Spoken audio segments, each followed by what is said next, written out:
Pastor Randy here. Great to be with you on this beautiful Monday. Hope all of you had a great weekend. We're jumping back into our study that we've been looking at now for the last week or so.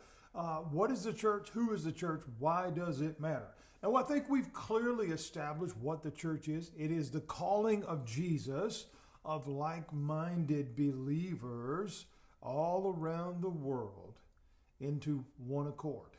That is what the church is, okay? It is that gathering, if you will. Not a specific place, certainly not a denomination. God did not establish that. And I say that with love,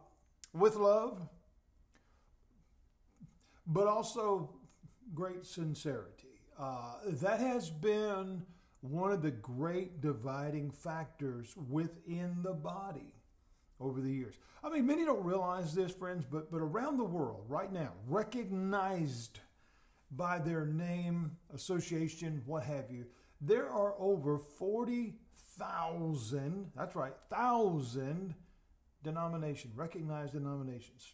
I mean, the splintering, if you will, under one banner. I mean, like the Baptist Church has probably 8 or 10, and all the other different ones have different. I mean, it's insanity, because none of that represents what Jesus called the church to be. Okay, and that's all man-made. All right, and again, I know that'll ruffle a feather or two. That's not my intent. But I think one of the things that we do here at Making It Simple is we touch on reality from a very real perspective, all right? Because I don't speak of mere opinion. I've done this for 23 years, all right? I worked in law enforcement for 13 years. I know what I'm talking about. And I don't say that to be arrogant or snooty or anything else, but I've been behind the curtain. I know how it works. And one of the things that we need to understand is what is the church? What did Jesus establish? Well, that is the gathering of those that he has called, those that have accepted his call, and that will follow him. Who is the church? Well, it is made up of those indeed that have given their heart to Christ, that have surrendered their life to him and follow him. That's where it gets a little cloudy, if you will, because it is not merely an acknowledgement. It is a true, full-blown, all-out relationship. That is who makes up the church. Many fill a seat. Many consider that the company, if you will, that they're a part of, but aren't an active part of. This is what brings us to our final part, and we'll take a few days to work on this, and then we'll wrap this up and move into whatever the Lord puts before us for our next teaching. Why does it matter? Why does it matter? All right, this is where we're going to get pretty deep. All right, because this touches on personal issues. This touches on accountability. This touches on what's going on in our world today and why. All right.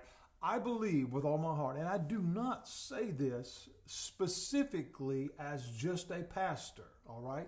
I say this as a follower of Christ, a full believer of Christ. All right. I am far from perfect. My goodness. I have my flaws like anybody else. But what I absolutely believe, when we look at the condition of the world, and we see the brokenness, we see the darkness, we see the running rampant, if you will, of evil. All that responsibility falls at the footstep of the church. Because if the church, and again, this makes it much easier to understand of the church being those who make it up. All right, those who have given their life to Christ, those who are calling him Lord and Savior, all right?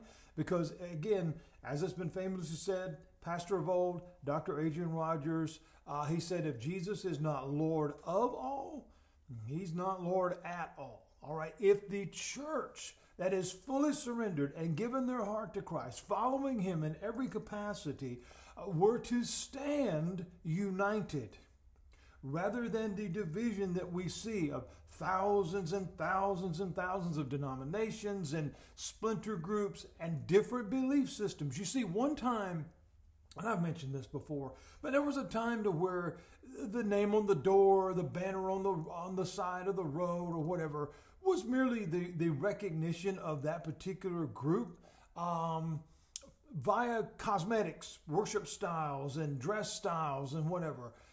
But they weren't divided by belief systems. All right, maybe the presentation was different.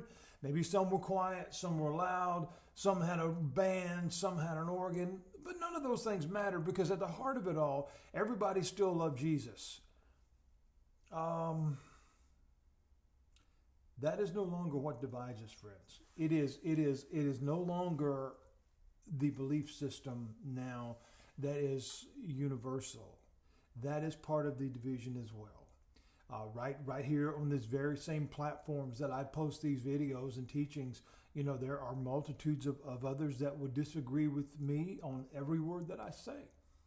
They would say, that they're right, or they would say that, their particular brand is right, or their particular belief system is right, in an argumentative way, without any proof, obviously, but just because no one wants to be wrong. And some says, well, this kind of living is not wrong. Others say that they do. Some scream. Some, have a fit. Some demand. Some say, my way's right. My Bible's right. This, that. We have all these divisionary things. And what we have to find, none of those things lead people to Jesus. And that's our universal call. That and that alone, that singularly is the call to the church. One thing, go forth and tell. Go and make disciples. However you want to read that. Jesus said, follow me. He didn't say follow the Presbyterians. He didn't say follow the Catholics, follow the Baptists, follow the Methodists, or anybody else. And he certainly didn't say follow any ism. All right, good grief, there's a ton of those too. One of the things that I've made reference to in our previous 7 lessons is the importance of understanding all this. So we conclude, as we start wrapping up this time of teaching, why does this matter? As I said, when we look at the condition of the world, the bigger majority of this falls at the footstep of the church. Because, and this is why I say this, if we're setting the example, and I say we because I band all of us believers together. If we're the ones that has been commissioned, equipped, if you will, to set the standard, to share the example and the embodiment of what Jesus is, who he is, why he matters, the example that he left. Peter writes in his letters that our greatest example is Jesus, all right? And when we begin to look at that, we have to find that through the life that he led. We have to find that through his ministry, through his healings, through his stories, through all of the things, all the way up to the cross. So, why does it matter? Because he himself commissioned the church. I will build my church upon this rock. That rock being the faith that you believe in me. You believe, as Peter said, that I am the Christ. I am the Son of the living God. The there being the pivotal word, meaning there is no other. It is not an or a, as some teachings out there would say, because that's not what it says. It's the. Now, those little minuscule words that we use in our daily language all the time seem non-essential. They're most essential when it changes the meaning of the sentence, right? And we're not here to have an English lesson. We're here to have a clarity lesson. And when he says, I am the Messiah, the Christ, the Lord, that means there's only one. All right, there's no other options there. There's not A, B, and C multiple choice. So why does it matter?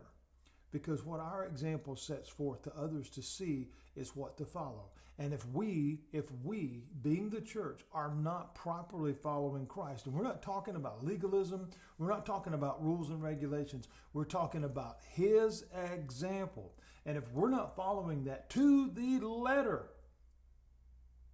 and what is that letter? What is that letter? Because that sounds complicated, right? Oh man, I think I missed a step. There's only two. Jesus made it simple.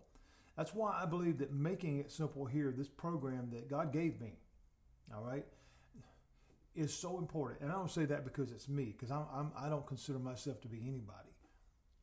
Making it simple. Jesus made it simple. Love God, love one another. If we're not doing that right, we cannot have any, and I mean any, expectation that anybody else is going to. Friends, we got to look internal if we're going to find the answer. We'll pick back up on that tomorrow as we come right back here for more Making It Simple. God bless you, friends. Have a great day.